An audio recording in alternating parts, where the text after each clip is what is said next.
Okay. Ayan, so yeah, we're almost done with our study sa Book of James. As you can see, we are on chapter 4. Merong 5 chapters sa Book of James, so this is second to the last chapter that we're going to deal with this, and then after that we move on to the Petrine epistles, yung mga epistles ni Peter. So so far we have just finished chapter 3 last week, and we have seen what Brother Junjun has mentioned sa introduction natin that although this book is very practical, it is packed full of theological principles that are embedded in each of these practical exhortations or rebukes that James was giving. So last week ay nasa chapter 3 tayo. 18 verses divided into 2 major sections. The first dealt with the untamable tongue. I mean, we've talked a lot about this, and James emphasized the using of a rudder sa isang ship and the bits on the mouth of the horse. He used that as a metaphor to state the power of the tongue, that though it is small, it can both build and destroy. James compared the tongue to a small flame, isang puspuro that could burn an entire forest, such as an untamable tongue. For example, an untamed tongue at the pulpit of a church could burn the entire congregation and destroy the body of Christ. And anong ginamit na description ni Paul, ni Peter, sinabi ko na lahat, James doon? It will be burned by the fires of hell. To destroy the body of Christ, such as a poison of a snake could destroy the human body cell by cell. An untamed tongue could destroy the body of Christ member by member. And such strong words from James that this could really, this could really send a chill down the spines of those who are called to stand behind the pulpit. Now, it should. Because if it wouldn't, then yung tao na that person would be numb, cold, if this warning is not heeded. Kaya nga sa very beginning pa lang ng chapter 3, it is in chapter 3, verse 1 na nandun yung warning ni Paul. And of course, it goes without saying that this warning is not exclusively to those who preach and teach. The principle behind this is also applicable to all believers, such that everything na lalabas sa mga bungangan natin can either build or destroy a person. And part of that, mapapag-usapan natin sa chapter 4. And then the second section dealt with wisdom. And in this section, James mentioned that there are only 2 possible sources of wisdom. Wisdom that is wise and understanding should be shown in good conduct and gentleness. This, of course, is wisdom that is heavenly, wisdom from God. While the wisdom that is tainted, any seemingly good wisdom that is tainted by jealousy, bitter jealousy, and selfish ambition only comes from down below. And when I say down below, I'm not talking about Australia. Down under pa lang, Australia. Sorry. These are wisdom that are earthly. The description ni James, earthly, natural, and demonic. That is what we talked about last week. 2 sections, but I think it took an hour, at least more or less an hour, to discuss. Now we move on to chapter 4. But before that, of course, let's offer this to whom it is due. Holy Father, yes, indeed, thank you once again for this wonderful opportunity, O Father, that you have gathered us, despite, O Father, what has happened out there, the weather, O Father. You have kept us, O Father. Your grace has abounded in each one of us. Lord, continue, O Father, to strengthen the hold of your Holy Spirit in each one of us, so that allow us, O Father, the ability to be able to understand what it is that you have prepared for us. And use me, O Father, as you have always been. Let your Holy Spirit drive this discussion, oh Father, that only your truth would come forth. And may your name be glorified. Through Christ we pray. Amen and amen. So, yan, diretso na tayo. Chapter 4, 17. Yeah, 17 verses, 4 or 5 sections. Kalimutan ko na. Tingnan na lang natin. First section is pride promotes strife. Strife is kaguluhan, alitan, quarreling. And that's in verses 1 to 6. So James chapter 4 verses 1 to 6. Allow me to read. What is the source of quarrels and conflicts among you? Is not the source your pleasures that wage war in your members? You lust and do not have, so you murder. You are envious and cannot obtain, so you fight and quarrel. You do not have because you do not ask. You ask and do not receive because you ask with wrong motives, so that you may spend it on your pleasures. You adulteresses, do you not know that friendship with the world is hostility towards God? Therefore, whoever wishes to be a friend of the world sets himself as an enemy of God. Or do you think that the scripture speaks to no purpose? He jealously desires the spirit which he has made to dwell in us. But he gives a greater grace. Therefore it says, God is opposed to the proud, but gives grace to the humble. Nandun pa rin yung bahid talaga ng pagiging diretsahan pag magsalita si James. Isa-isahin natin. Verse 1. What is the source of quarrels and conflicts among you? Is not the source your pleasures that wage war on your members? Anong nakikita niyo dito? Remember the cries of Paul from the regarding of the battles from within. Tingnan natin to. Romans 7:18-19. Sabi niya dito, for I know that nothing good dwells in me, that is in my flesh. For the willing is present in me, but the working out of the good is not. For the good that I want, I do not do, but I practice the very evil that I do not want. Mas hindi confusing to kaysa sa NIV. Sa NIV kasi, I do not do what I want to do, yet I do what I want to do. Ang daming do. At least dito, mas comprehensible yung interpretation niya. I mean, yung rendering niya. So we see here that Paul himself admits that there is nothing good in him. Well, sinabing natin good in him, quinalify niya yun. Sabi, that is in my flesh, for I know that nothing good dwells in me, that is in my flesh. The flesh. So basically, nothing is good in him. That is contrary to what the secular philosophers, I think we touched on what Adam Smith last week. Dito ko na hindi alam, dito ba sa OHB, but we talked about this, about the sinfulness of man, that man is inherently evil. Ano ang sabi ni Adam Smith? Man is inherently good. However, the basic idea dito sa verse na to is that Paul is saying that anything good that is from within is from the power of the Holy Spirit in him. Yun. Because nothing is good. That the compelling of the Holy Spirit for him to do good is constantly battling with the sinful desires of the flesh. That is the idea behind verse 1 of James. We can see that in the second sentence. Ano sabi sa second sentence? Is not the source your pleasures that wage war in your members. Yung source raw, yung pleasure. Yung desire nila. And that is the source of the conflicts and troubles.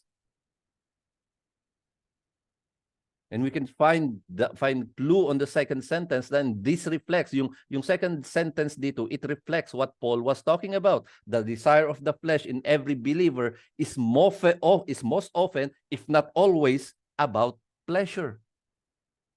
And this is what James is saying, that the conflicts and quarrels among the church members came from their selfish desires of the flesh. Moving on to verse 2. Sabi dito, you lust and do not have, so you murder. You are envious and cannot obtain, so you fight and quarrel. Do you not have? You do not have because you do not ask. Ito, you murder, well, certainly, killing is not common within the churches that James was writing, di ba? But the world at large, the world outside during that time, well, killing was very natural, especially for landowners. Lords of lands would go to war against each other, tribal war, just to have to move a boundary. It's about gaining more land. Again, we are not just talking about the Jewish believers here that are in Israel. We understood from the introduction that the recipients were also included Jewish believers in the diaspora. Diaspora, again, the distributed Jewish around the entire known world at that time, and at that time it was the Roman Empire. So they were exposed to these kinds of things. So James used the word murder for effect. And this kind of writing was common among the first century writings. Yung method na to add more brutal words to give that effect. So James says that they lust. What they do not have, so they have a hateful heart. They have a resentful heart to those who have what they lust for. The envy what others have, that they are unable to have. And because of this, there is quarrel and fighting. Perhaps because of their strong envious desire, they would try to forcefully get what they envy. But the point of the matter is that the receivers of the letter were just lusting for material things. The intense desire for the things of this world. Of course, tayo dito, we know that what that means. In the context of Christianity, with regards to desiring the things of this world, we know that a believer cannot serve two gods. Either he or she serves God or the world. Hindi pwedeng dalawa. Pwedeng dalawa, pero makikita natin mamaya ito kung bakit problema yon. Serving the world kasi, they simply means that those who are serving the world prioritize anything from this world. I mean anything other than choosing God. And look at how the verse ends. This is something that we should be watchful for. Tingnan natin to Dito na naman tayo. Tingnan nyo to. You do not have because you do not ask. Imagine this. Imagine pag kinuha lang ang verse 2. Nilagay dun. Kung merong walang sound understanding ng Word of God at nabasa to, anong iisipin? So pag meron pala akong kinaiinggitan at may pinagpapantasyahan, hihingung ko lang sa dasal, makukuha ko na. See how easy it is to take things out of context. Kaya sabi ko, this is a warning. A very, very strong warning. Taking this verse out of context is very, very dangerous. Again, I'm emphasizing here the importance of reading the Bible in context. Uulitin ko to. Originally, sa first century churches, these books were written in scrolls and were read as a whole because there were no chapters, there were no verses back then. So they read it as a whole. There's no way to take things out of context. So if we want to fully understand text like this, we need to put it in context. So para maintindihan natin itong specifically na verse 2 na to, we move to the next text. Kaya may verse 2 dahil may verse 1 before that at may verse 3 after that. So punta tayo sa verse 3 ngayon para maintindihan natin yon yung sinabi niya. So we end with this. You do not have because you do not ask. And then verse 3, you ask and do not receive because you ask with wrong motives so that you may spend it on your pleasures. So there you go. If you have been in any of our OHB, you know na pag-usapan natin heavily sa mga OHB natin that God always looks at the heart. God always looks at the motive. He doesn't care how you look like. He doesn't care what you're doing. He looks at the heart, the motive. And in the context of this verse, we know that God would not give us something that would lead to our destruction. God would not give us something that would allow us or give us a chance, an opportunity to turn from Him. Example, bakit ka bibigyan ng Panginoon ng marangyang pamumuhay? Bakit ka bibigyan ng 1 million dirhams kung alam niya na yung pag nagkaroon ka ng ganun, hindi ka na magdadasal sa Kanya. Hindi na ka na magiging dependent sa Kanya.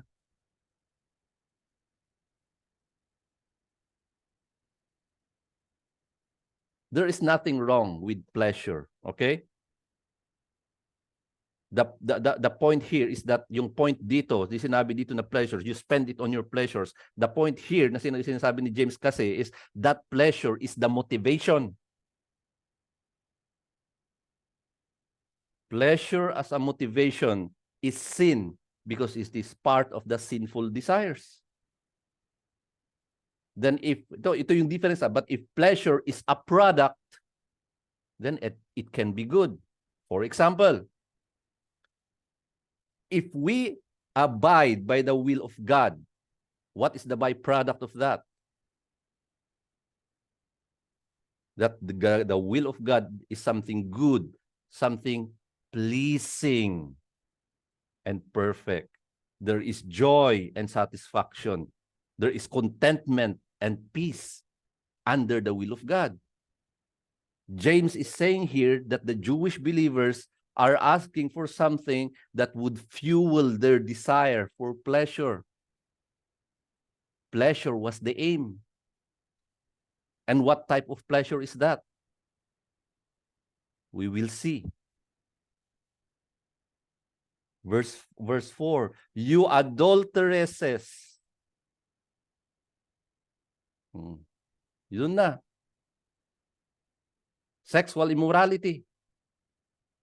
You adulteresses, do you not know that friendship with the world is hostility towards God?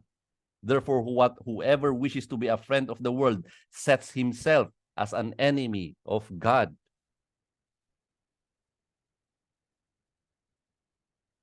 Regardless though, the emphasis here is on what we have mentioned kanina lang.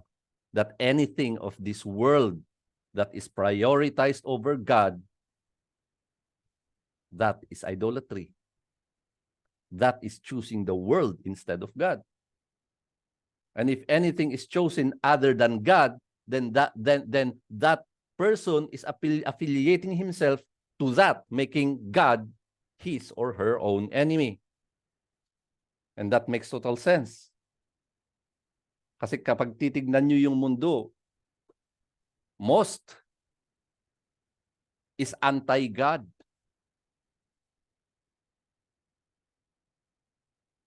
Moving on. Verse 5. Sabi niya, or do you think that the scripture speaks to no purpose? He jealously desires the spirit which he has made to dwell in us. If I ask anyone of you to explain this, could you? I could not.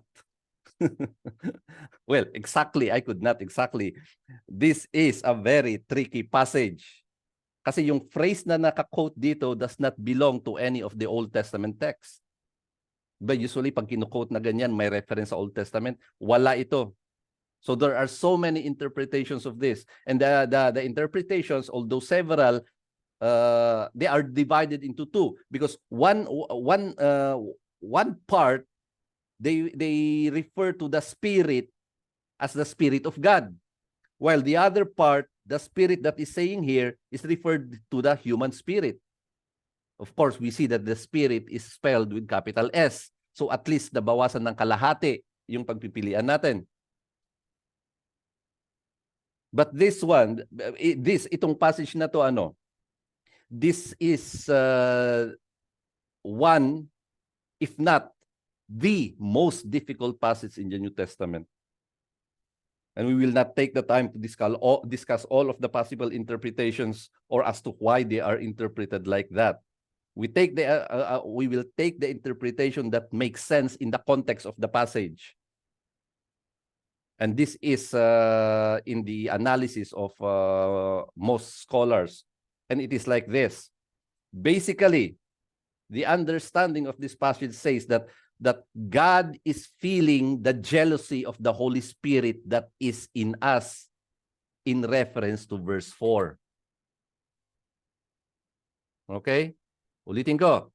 This verse is saying that God is feeling, nararamdaman niya. We see that the Holy Spirit in God is one. God is feeling the jealousy of the Holy Spirit that the Holy Spirit has. The Holy Spirit that is in the believer in reference to verse 4 on loving the world. Nalaramdaman niya yung jealousy. Yun ang sinasabi nito. And then from there, we move to the final verse of the passage. Nasabi niya, but he gives a greater grace. Therefore, it says, God is opposed to the proud, but gives grace to the humble. This is a lot easier since the quote here is from Proverbs 3:34. So based on the context of the whole passage, yung passage na to,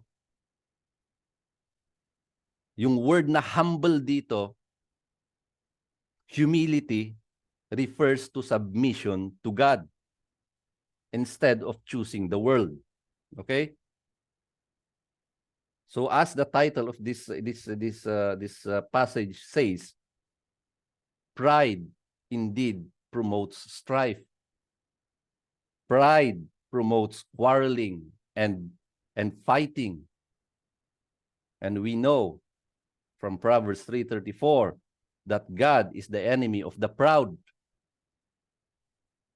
but gives grace to those who are humble.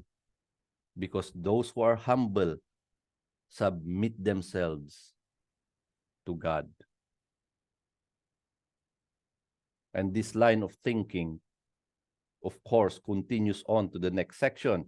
Yung next section ngayon is entitled as Humility Cures Worldliness. That's 4 verses 7 to 10. Let me read James 4 verses 7 to 10. Be subject, therefore, to God. Resist the devil, and he will flee from you. Draw near to God, and he will draw near to you. Cleanse your hands, you sinners, and purify your hearts, you double-minded. Ayun, double-minded. Be miserable and mourn and cry. Let your laughter be turned into mourning and your joy to gloom. Humble yourselves in the presence of the Lord, and he will exalt you. That's a rebuke.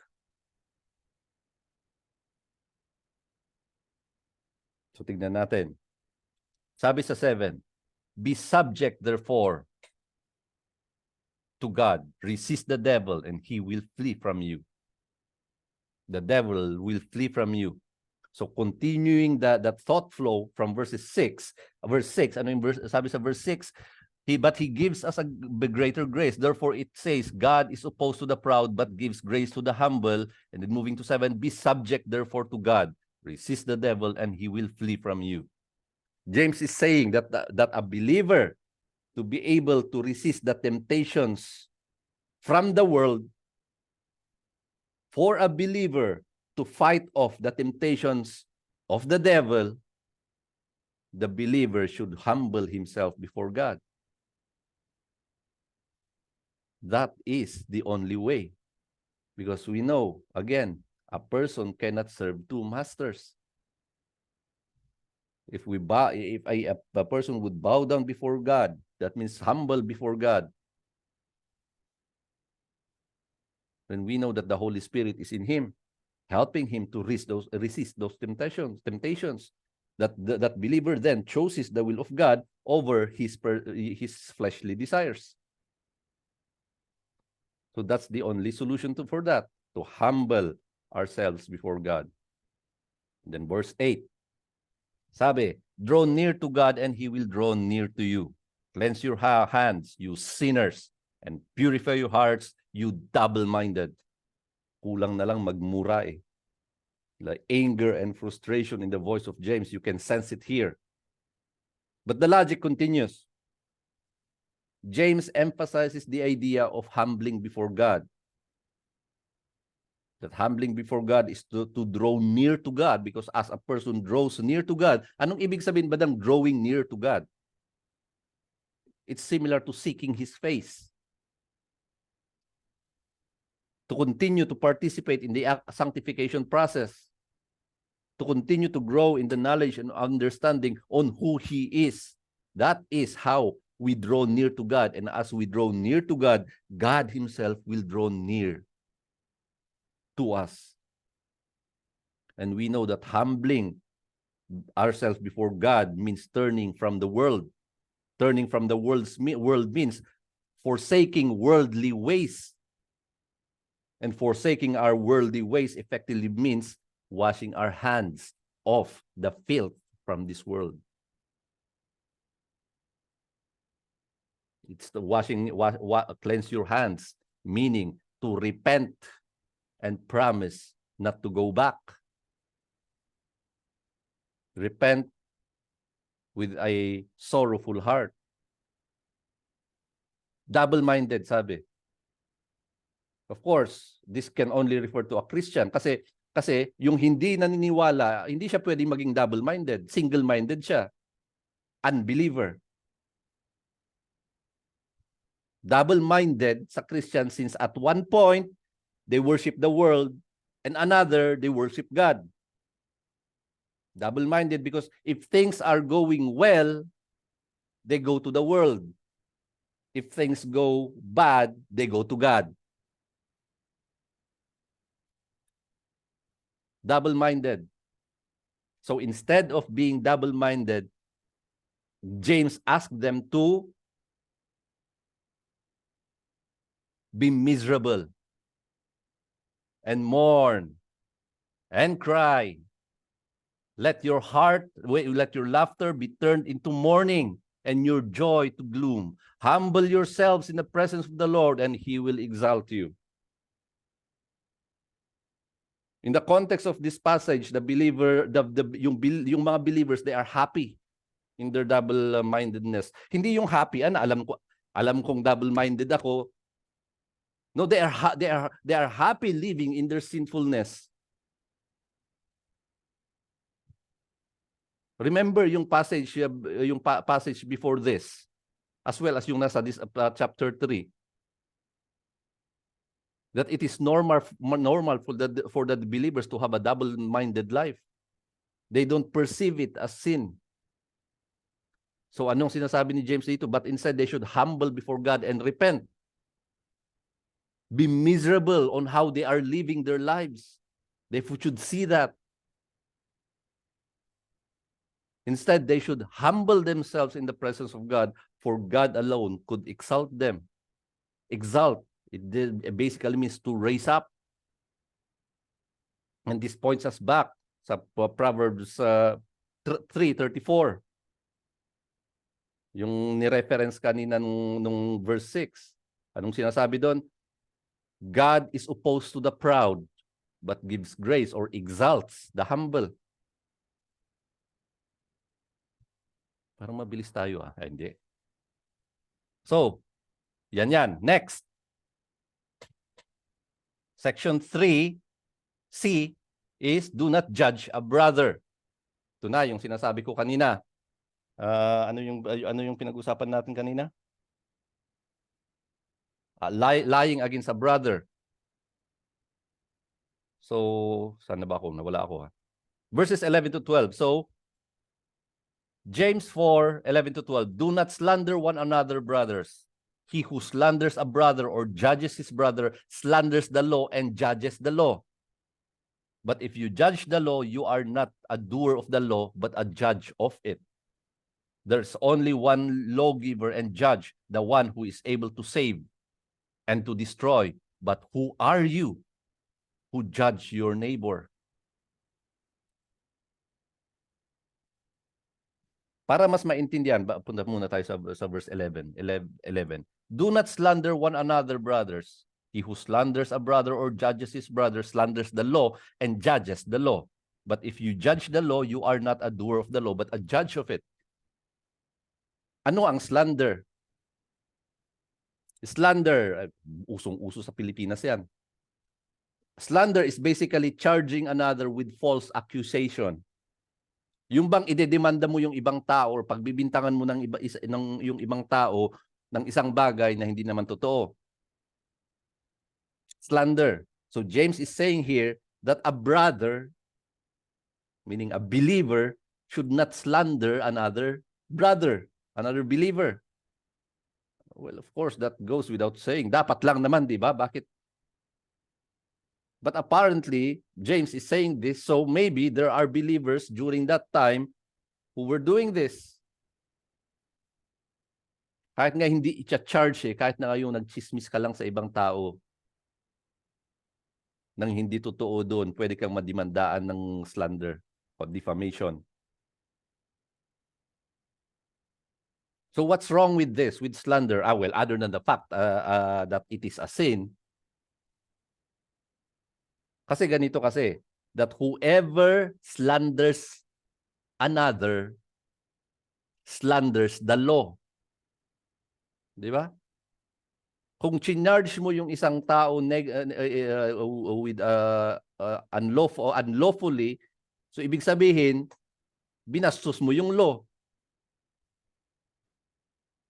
You are undermining if you give false accusation. Kasi yung mag-accuse ka kasi based on the law yan, di ba? Kung magbibigay ka ngayon ng false accusation, then you are undermining the law. Parang binababoy yung law pag nagbigay ka ng wrong accusation. So essentially, James is saying that a believer should not determine, ito yung basic na principle dito. James is saying that a believer should not determine, should not put himself in a position to determine what law applies to him or to other people. But rather, he should be in obedience of the law. Yan ang sinasabi sa verse na to. Because, sa verse 12, duplicate, alis ka muna dito. The verse 12, sabi niya, there is only one lawgiver and judge. The one, that is Jesus Christ, who is able to save and destroy. This is referencing to the end of days, where Jesus Christ would come down, and may he come down as soon. That Jesus Christ would come down to both save those who believe in him and judge those who don't. Moving on, but who are you to judge your neighbor? Pag titignan natin to, James once again drives the nail home. Ano bang sinasabi ko dito? Yung kabaong kasi, pag isasarayan, yung pinaka-final nail, yun yung huling-huling ipapasak mo, sarado na. Doon ko kinukuha yung metaphor na yun na James once again drives the nail home. Para isasara na niya that there is only one judge and one lawgiver. Kasi pag tinitingnan natin yung law kasi dito sa New Testament, kahit na sa Old Testament, we know that it is in reference to the Mosaic law, di ba? Although it is referred to as the laws of Moses, alam natin that it was God who gave Moses these laws. Umakyat siya sa Mount Sinai. So, there is only one judge and one lawgiver. Hence, yung rhetorical question sa end. If there is only one judge, who are we to judge others?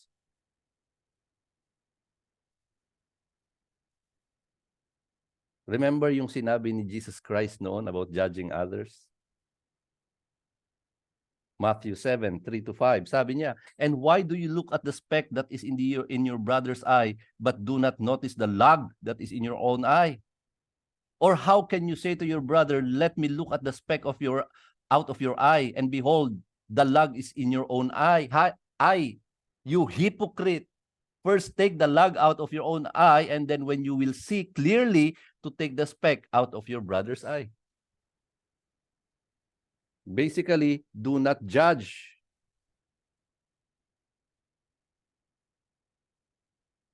And lastly, eksakto. Lastly, kung mabilis lang ako magsalita. Last section is, do not boast about tomorrow. This is verses 13-17. Allow me to read James 4:13-17. Come now, you who say, today or tomorrow we will go to such and such a city and spend a year there and engage in business and make a profit. Yet you do not know what your life will be like tomorrow. You are a vapor that appears for a little while and then vanishes away. Instead, you ought to say, if the Lord's will, we will live and also do this or that. But as it is, you boast in your arrogance. All such boasting is evil. Therefore, to one who knows to do the right thing and does not do it, to him it is sin.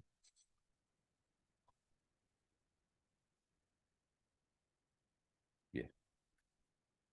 13 and 14 tayo kasi yung thought nito kasi iisa eh. Sabi niya, come now, you who say today or tomorrow, we will go to such and such a city and spend a year there and engage in business and make a profit. Yet you do not know what your life will be like tomorrow. You are like a vapor that appears for a little while and then vanishes away.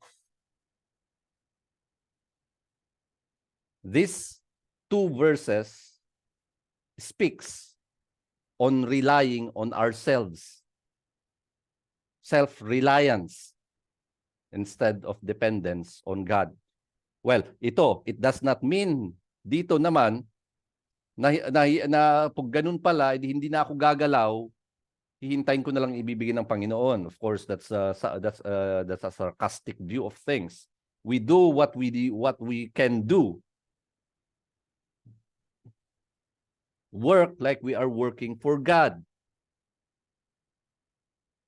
Focus on the cross of Christ, depend on God, and God will provide. But this verse speaks on relying, self-reliance. Sige, bago ko tayo pumunta dun nga, sige, dito. Self-reliance ay yung context natin dito. Remember yung pinag-usapan natin noon. Again, hindi ko alam kung sa OHB or dito, hayaan nyo na. Kung paulit-ulit kung sinasabi isang bagay sa isang sa isang class kung nasan kayo, alam nyo na yung ibig kong sabihin doon. Ito ang isipin natin. Lahat ng kasalanan sa mundo, it falls under these three sins. Lust, greed, and pride.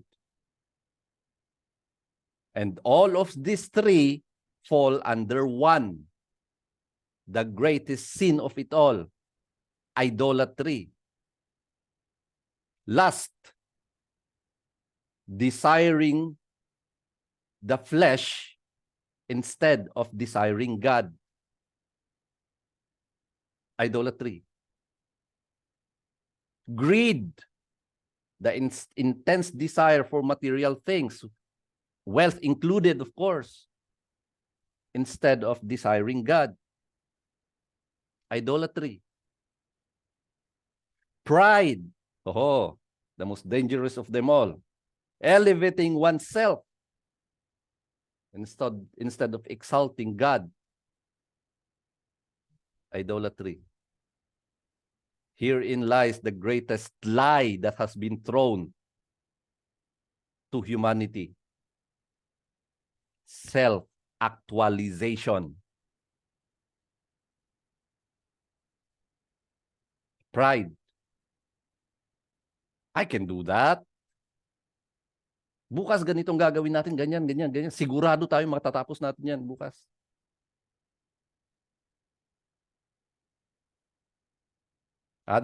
In addition to that, to pride, to the dependency, we know for a fact that we can never be certain about tomorrow. Kaya nga pagkagising natin sa umaga, nagdadasal tayo, nagpapasalamat tayo for another breath of life. No one can be certain about tomorrow. If they think that they are certain about tomorrow, either they are ignorant of the truth or they are lying to themselves. Remember sa yung question na pinost natin sa Salvation Series? When should we receive Christ as our Lord and Savior? Di ba tinanong natin yun nun? Nasabi natin doon that we cannot be certain about tomorrow, for the only thing that we can be certain of is now. Ito, habang tumatakbo yung oras dito.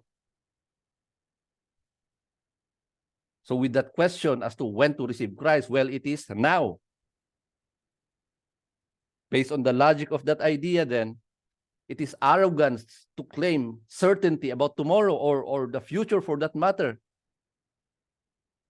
Vapor, sabi ni James. Yun ang ginamit niyang metaphor.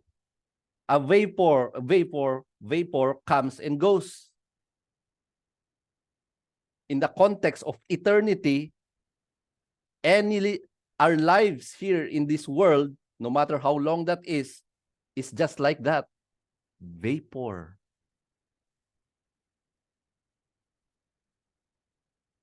So, instead, you ought to say, if the Lord wills, we will live and also do this or that. Point dito, dependency on God. Dependency on the will of God. Not my will, but yours, Jesus said. Kasi if Jesus Christ is our Lord, then we follow His leading. Not our will, but the will of God. This is what James is saying to the recipients of this letter. He may be using these words, but he's just using to play around, to suggest a general idea that we should be dependent on God about everything.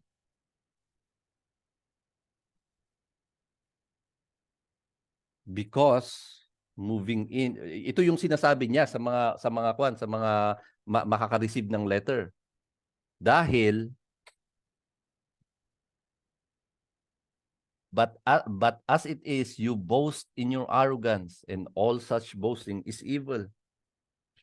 And yeah, we mentioned that any claims of certainty about tomorrow or the future is arrogance. Because everything should be in accordance to the will of God. Hence, arrogance is a sin. So, kagaya ng sabi, such boasting is sin. And then James jumps. Parang out of the blue itong last verse. Pero makikita natin how it connects sa verse chapter 5 next week. It jumps to another important concept that every believer needs to understand. Therefore, to one who knows to do the right thing and does not do it, to him it is sin. Ito yung tinatawag natin, the sin of omission. Oh, there's so much that can be said about this. But let us leave that for another time, if God wills. Indeed, alam na nga kung ano ang dapat gawin eh. Alam naman kung ano ang tama. Hindi naman ginawa. The sin of omission. There are so many examples that we can come up with this. I know you yourselves are trying to associate this with something. So do it, associate it with anything, and you will see so many examples from different perspective, from different point of views. But essentially, we know what is right. We know what the right thing to do. So we should do it. Reflect on that. And we end with that. Oh, maganda yung na-reflection ninyo ah. Okay, go.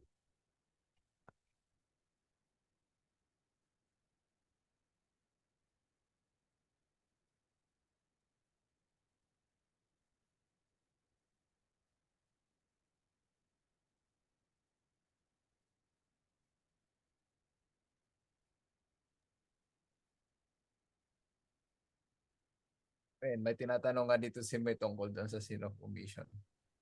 Kasi nga, we started last week doon sa taming the tongue. And it really connects to this. Then nga, yung sabi ni May na, paano yung mga pastor na pinipigil lang i-preach yung dapat i-preach kasi ayaw nilang makasakit o ayaw nilang maka-offend. Diba? So obviously, it's not only sin but they're really accountable. Napakalaki. I don't want to speak more of that na. Pero yan, ang dami. Ang dami implication and really yun napaka personal kasi nung yun talaga na struggle natin yun every day bilang isang Kristiyano na alam natin yung mga katrabaho natin kailangan nilang makarinig. Kailangan nating makapag-share kahit konti ganyan, but dahil sa nasanay na tayo siguro kahit na andun yung small voice na you need to share or at least you have to live according to how a Christian should live. Pero dahil nasanay na sila sa iyo, napakalawak and napaka-practical but really deeply yeah, it's really practical yet so hard to do kasi it goes so deeply sa maturity natin bilang Kristiyano. So really, this book of James is easy to understand and so hard to apply. Yun lang sa amin. Ang dami pero yung iba naman. Okay, go. Sino pa?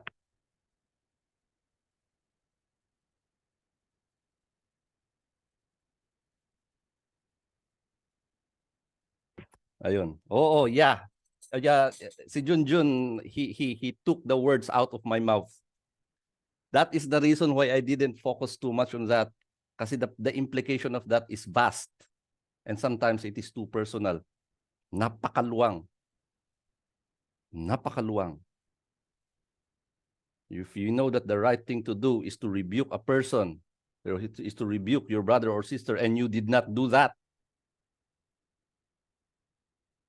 if you know that you have been called by God to do certain things, and you did not do that, so many things. Again, as I mentioned, so many examples depending on our perspective, and each perspective is amplified by the different point of views, different references. Ang dami. When we're talking about sin of omission, it has so many levels. So yeah, hindi pa tayo tapos sa James.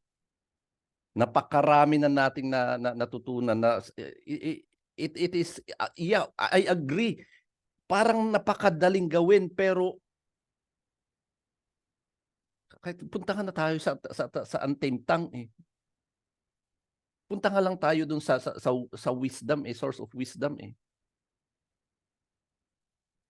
about the wisdom that God has given to us that is tainted by these sinful things, these terrible things. Jealousy.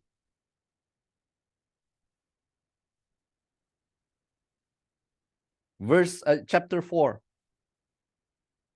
17 verses as opposed sa verse 2 na 28, I think, na ni-divide lang into 2. This is 17 divided into 4. Rightly so, para at least mas marami tayong makukuha talaga. It's and needs, bits and needs of pieces.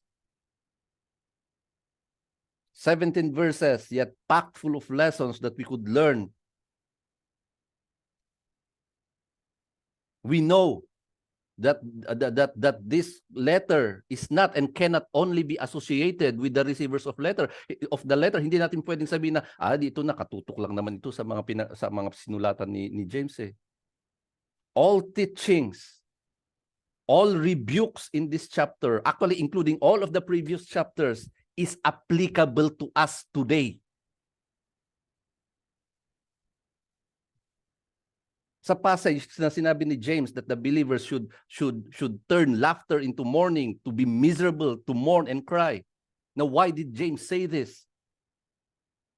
Because as I mentioned a while ago, the believers were celebrating their sinfulness.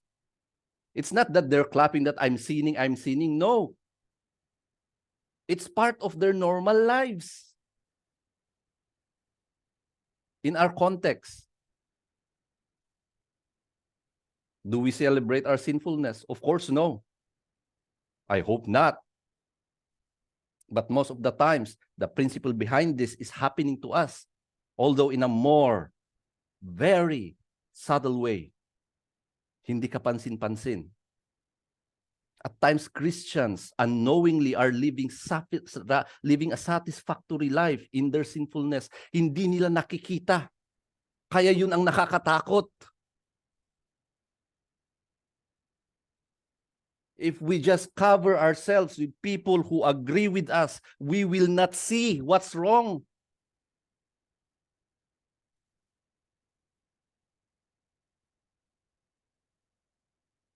And if we add that to the principle of knowing but not doing, this will stack more to that. There are Christians who are living their lives normally in sin.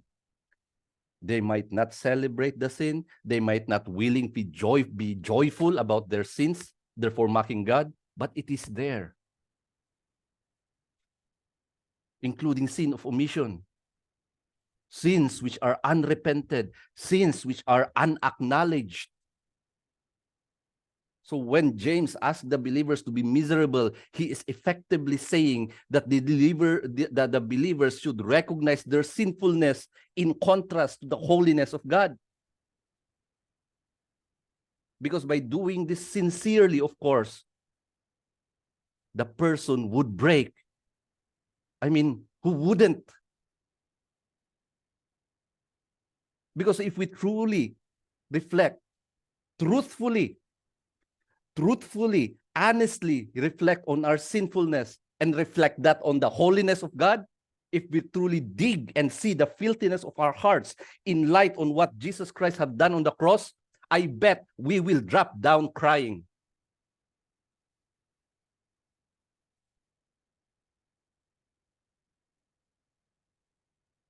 Break our hearts for what breaks yours. We sing that a lot. Do we really even know what that means? Because who can stand against the holiness of God and not break? Remember Isaiah.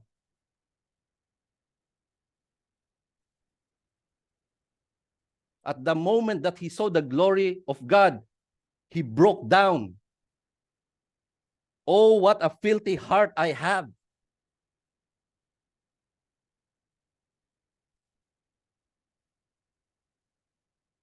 Yun ang sinasabi ni James dito. And similarly, under that thread of thinking, who can have the confidence of the unknown? Who can have the confidence of knowing what is beyond? What can compare that to the all-knowingness of God?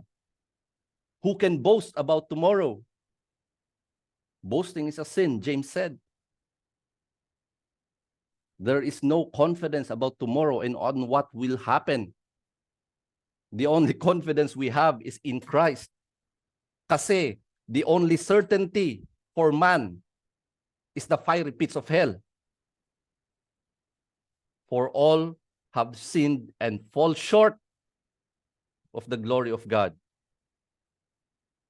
But God so loved the world that he gave his one and only Son, that whoever believes in him shall not perish in the fiery pits of hell, but have everlasting life with him. The will of God, the certainty, the sovereignty of God is perfect. It is pleasing. It is good. What more can we ask for?